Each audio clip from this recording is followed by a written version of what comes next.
In this video, I'll be using a coordination game to address the issue facing banks in where to locate their operations in post-Brexit Europe. On the 23rd of June 2016, the UK voted to leave the EU by a margin of 3.8%. On the 29th of March 2017, Article 50 was triggered by the UK House of Commons, giving the UK 2 years to withdraw from the EU. The UK economy relies heavily on financial services, contributing 27% of GDP, 1.1 million jobs, and £27.5 billion in tax revenue. Within this sector, banking is arguably the most important industry, with UK banks holding nearly 400% of GDP in assets, directly employing over 400,000 people, and contributing 5.5% of tax revenue. The UK currently enjoys the ability to trade in services with the EU unrestricted by rights commonly dubbed as the EU passport. After Brexit, the UK will certainly lose these rights. It is likely that the UK will be granted equivalence, an acknowledgement that the UK's regulation on financial services is equivalent to the EU. This will allow the UK to trade within the EU on a conditional basis.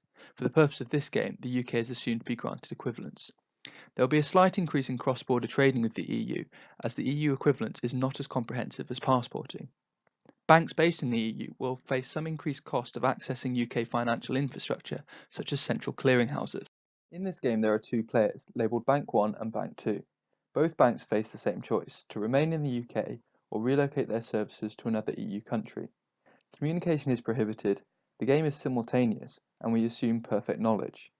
If the banks choose to remain, they will continue to benefit from the agglomeration associated with banking in London, as well as the access to the UK infrastructure. This gives them a payoff of 10.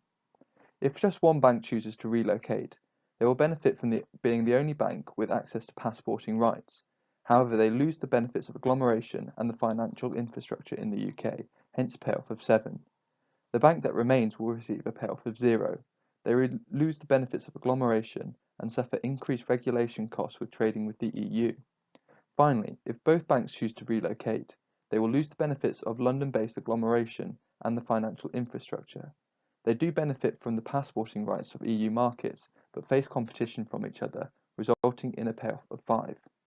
This game has two Nash equilibrium, remain, and relocate. At these points, neither bank can make themselves better off without making the other bank worse off.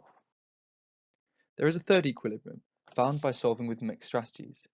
Mixed strategies is the probability distribution of the pure strategy actions, in this game remain or relocate. If the probability that bank 1 remains is labelled P, and relocate is therefore 1 minus P, the Nash equilibrium is the value of P that will make bank 2 indifferent between remain and relocate. The payoff for bank 2 if it chooses to remain is as follows, giving a value of 10p. The payoff for relocate being 2p plus 5. Solving this equation for p, we get that the optimal solution for bank 1 should be to remain 5/8 of the time, making bank 2 indifferent. The optimal solution is the same for bank 2. This gives an expected payoff for mixed strategies of 6.25. Obviously, there is a possibility for both banks to receive a higher payoff. The payoff dominant Nash equilibrium is the Pareto superior equilibrium, where no other Nash equilibrium provides a greater payoff for either player. If the game fails to achieve this payoff, it is known as a coordination failure. In this case, it is remain. The other pure strategy Nash equilibrium gives the risk dominant equilibrium. Risk dominance is established by the equilibrium with the highest Nash product. This is the opportunity cost of unilaterally deviating from a given equilibrium for both players. Using the quick method, we can see that the Nash product for remain is 9, and the Nash product for relocate is 25, making relocate the risk dominant strategy. Hassani and Selton suggest that risk dominance is irrelevant where equilibrium can be Pareto ranked. By their logic, the payoff dominant outcome should always occur given two rational players with perfect knowledge. Whilst in theory we might expect rational agents with neutral risk preferences to coordinate to achieve a payoff dominant outcome, in reality, risk preferences have significant influence. Traditionally, banks are quite risk averse. This is exacerbated by global and particularly European economic volatility. This may force banks to choose a risk-dominant strategy. Banks consistently choose to locate themselves at the same places as their competitors to benefit from agglomeration. The presence of London as a financial centre has significant salience over the other European cities.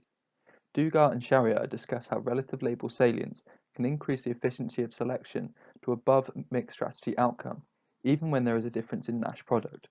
Without a clear alternative, the salient option of remaining may influence banks to coordinate to achieve the highest possible payoff. The risk aversion of banks may lead them to choose a risk-dominant strategy.